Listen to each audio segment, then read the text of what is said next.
नमस्कार, मैं हूं प्रवीण गौतम।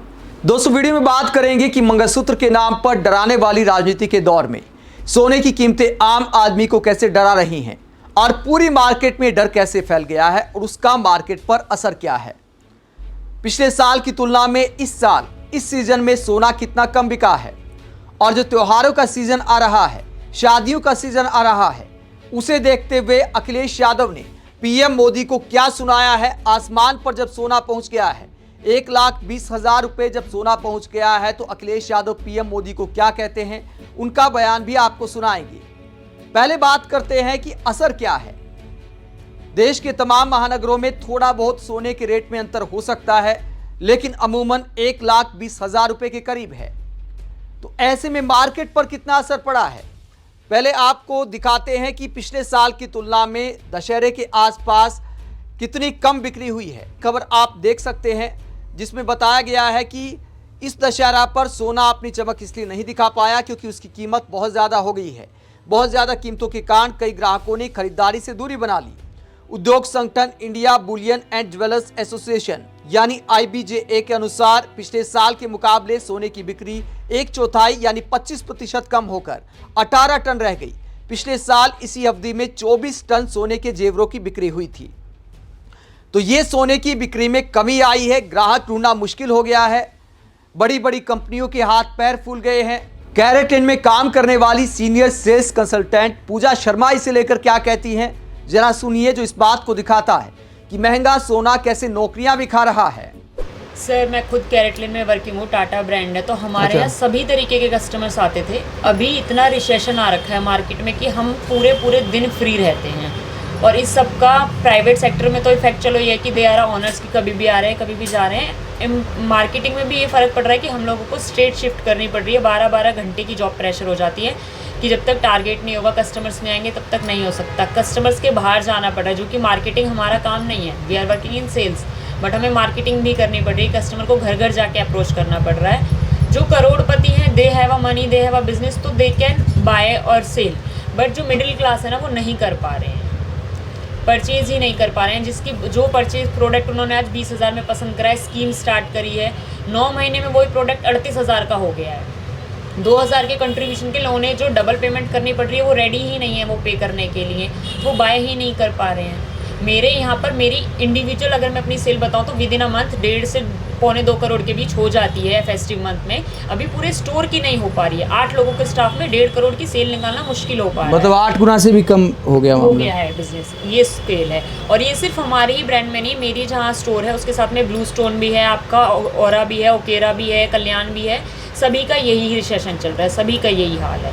स्टाफ को निकाला जा रहा है जॉब से क्योंकि सैलरी नहीं निकाल पा रहे हैं इतने लोगों की, किसी भी PIP में डाला जा रहा है। ये सारी प्रॉब्लम्स आ रही हैं। मतलब नौकरियां भी जा रही हैं क्योंकि 8 स्टाफ है। अगर किसी की एवरेज सैलरी भी आप 30,000 की मान के चलोगे, वो 8 लोगों को सैलरी दे रहे हैं और बिजनेस नहीं आ रहा है, तो वो डाउन कर देते हैं। दिवाली के टाइम पे हम लोग हायरिंग करते थे, अभी हम लोगों के पास कोई हायरिंग का प्लान ही नहीं है क्योंकि बिजनेस ही नहीं है। हमें दिख ही नहीं रहा है कि दिवाली पे इतनी सेल होगी, कस्टमर इतना बाय करेंगे या सेल आएगा, कुछ आउटपुट आएगा, कुछ ऐसी डिमांड ही नहीं दिख रही है मार्केट में। तो बड़ी बड़ी कंपनियों में सोने की कीमतों को लेकर हाहाकार के हालात पैदा हो गए हैं। ग्राहक ढूंढना मुश्किल हो गया है। और सुनार की दुकानों पर क्या हालात हैं, आम आदमी ने सोने की गिफ्ट खरीदना बंद कर दिया है। सुनार इसे लेकर क्या कहते हैं, जरा सुनिए। पिछले 1 महीने में 12-13 हज़ार का फर्क आया है गोल्ड रेट में, तो उससे कितना असर पड़ा है? आम आदमी उतना ही सोना खरीद रहा है या फर्क आया है? बहुत फर्क आया जी। मतलब 70% कस्टमर इस टाइम मार्केट से गायब है। अच्छा, 70% लोग मार्केट से गायब है। अच्छा, हाँ जी।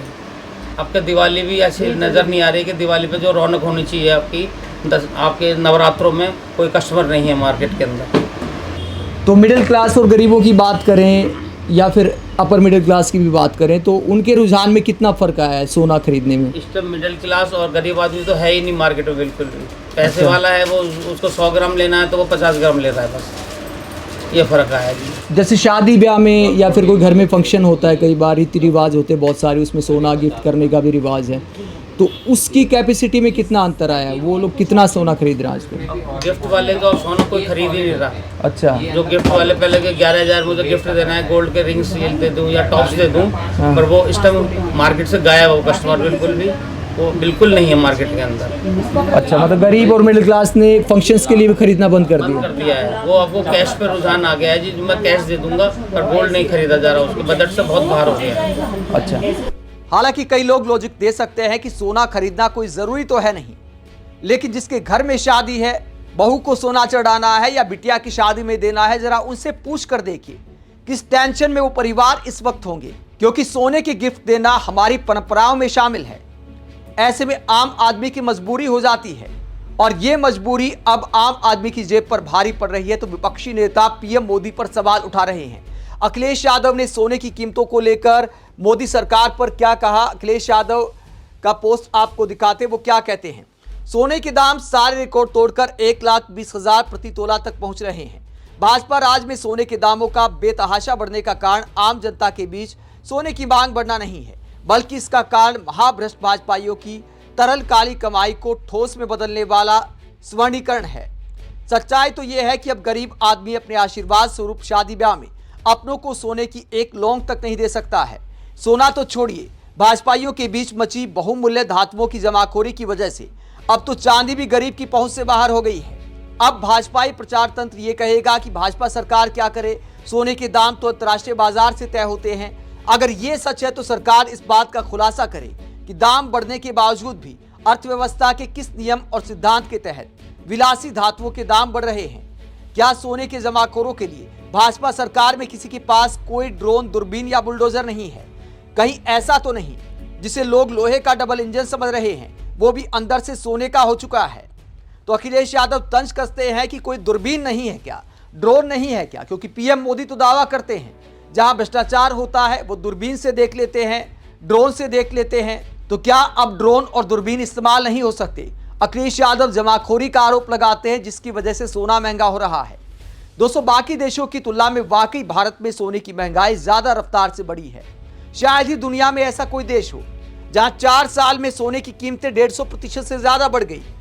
आप ये देख सकते हैं आंकड़ा 2021 में 48,000 रुपए प्रति 10 ग्राम सोना था, अब 1,20,000 को पार कर गया है, यानी 150% का इजाफा हुआ है सिर्फ 4 साल में। और इस महीने में ही सोने की कीमतों में जो आग लगी है, वहीं इस महीने की बात करें तो अमेरिका ने जो टैरिफ वगैरह बढ़ाए, रुपए की कीमत गिरी, डॉलर की कीमत ऊपर गई, तो उसका भी असर पड़ता है क्योंकि डॉलर में हम सोना खरीदते हैं तो उसका असर मार्केट पर पड़ता है। तो जाहिर सी बात है, रुपया पतला होता जा रहा है तो सोना आम आदमी के लिए बहुत मोटा होता जा रहा है, आम आदमी के बस से बाहर होता जा रहा है। आप इस पूरे मुद्दे को लेकर क्या सोचते हैं, कमेंट बॉक्स में अपनी राय जरूर दें। साथ ही चैनल को सब्सक्राइब भी करें। नमस्कार।